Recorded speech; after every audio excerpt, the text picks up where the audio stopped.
associations qui ont répondu à l'appel que j'ai lancé. Et ça me fait chaud au cœur de savoir que depuis 4 ans que j'ai commencé le combat que je mène là, pour les orphelins, les enfants de la rue. Ces mêmes personnes qui étaient là depuis 4 ans sont toujours là, ils n'ont pas bougé. Et je suis contente de les voir à chaque fois comme ça. Et bon, l'idée de cette manifestation était surtout de rassembler les associations telles que nous sommes là depuis hier pour qu'on puisse discuter de nos projets et envisager de travailler à l'avenir ensemble. Là, je passe d'abord la parole à M. John, là, mon bras droit.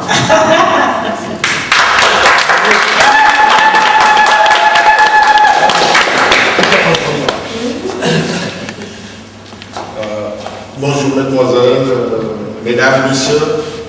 Comme on a pu faire cette manifestation par le biais du fonds de participation des habitants, je crois que je tiens à remercier le fonds de participation des habitants et la ville en substance qui nous a permis de faire cette manifestation.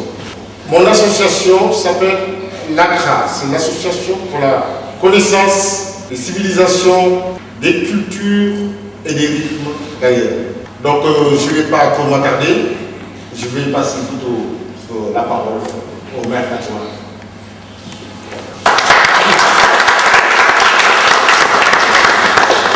Mesdames, Messieurs, bonjour. D'abord, bienvenue au théâtre Bien-Trouvé. Alors, ce que je peux dire, c'est que l'association les deux structures associatives qui sont aussi présentes, qui relèvent un petit peu d'un travail, d'un parcours de longue haleine et qui aujourd'hui apporte ses fruits. Alors, je parle bien sûr au nom de l'association PILAER, l'association Aide aux enfants de la rue, présidée par Madame Lagache, et également aussi l'association ACRA, à la communication ACRA, pardon, à la commission de civilisation et des rites d'ailleurs. Voilà.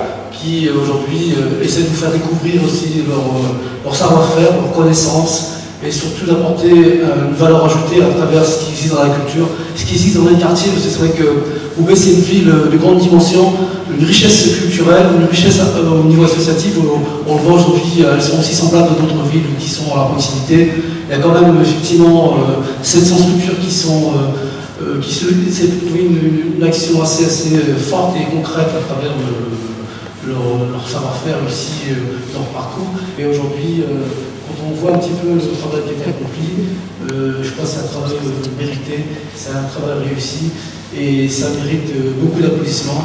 Et je vous encourage à continuer comme ça. La ville est très sensible, le maire de Roubaix est très sensible à vos actions et qui est une valeur ajoutée à travers ce que vous avez entrepris depuis de nombreuses années. En tous les cas, j'ai inauguré aujourd'hui ce forum, ce mini-forum BIS MDA, et en vous apportant une contribution, et en même temps, j'espère que derrière, dans les années à venir, il y aura aussi d'autres actions aussi semblables que celle-ci, qui nous paraissent importantes pour la vie de Roubaix, et aussi importantes pour les concitoyens et l'équipe aussi bénévole qui se mobilise de manière sans relâche à trouver une ouverture sur les différents horizons.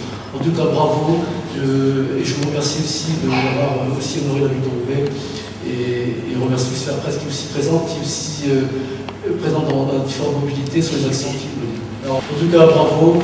Je déclare ouvert au forum associatif mini MDA BIS qui était ouvert depuis hier à 10h du matin. En tout cas, bravo, et continuez dans ce sens-là. On est là pour vous soutenir dans vos perspectives. Merci.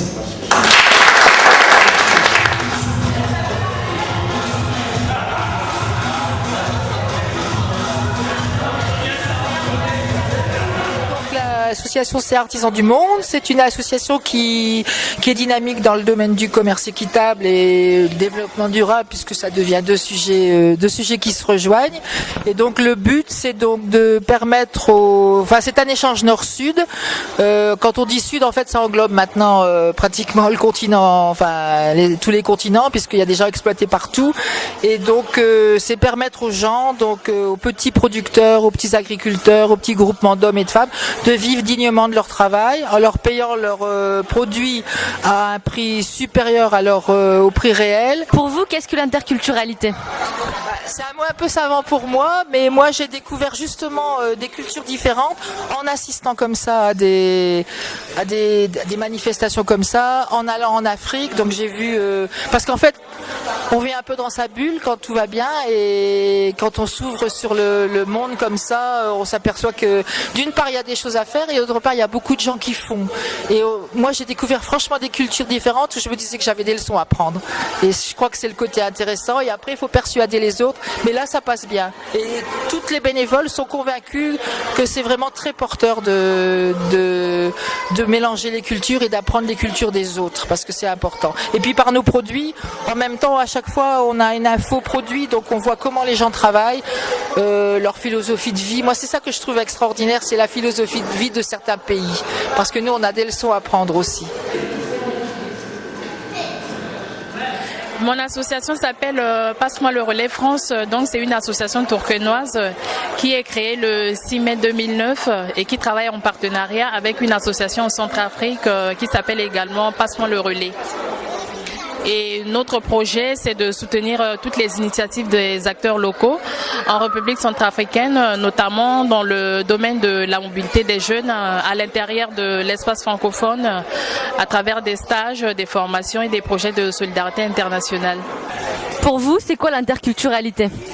L'interculturalité, c'est justement donner l'occasion aux uns aux autres de se connaître à travers les différentes cultures pour mieux s'accepter.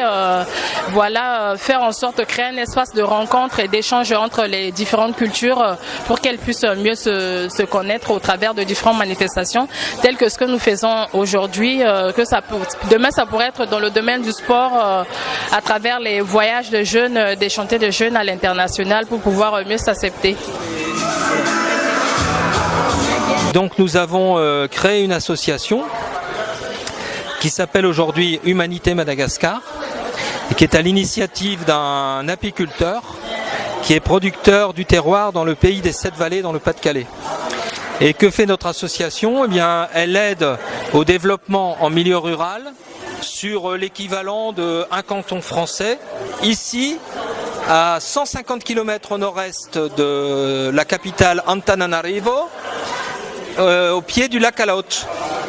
Alors qu'est-ce que nous y faisons ?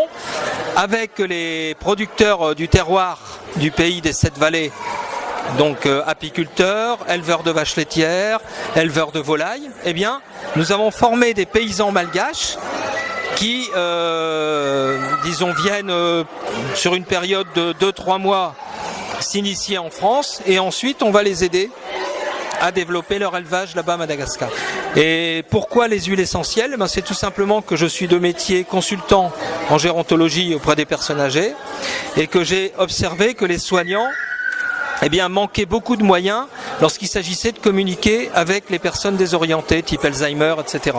Et donc partant de là, j'ai décidé aussi de promouvoir les huiles essentielles pour aider à la reforestation à Madagascar et après pour, développer la prévention en santé chez nous. Pour vous, c'est quoi l'interculturalité ? L'interculturalité, c'est d'abord se sentir citoyen de la planète, c'est d'abord s'enrichir de la différence de ce que sont les autres.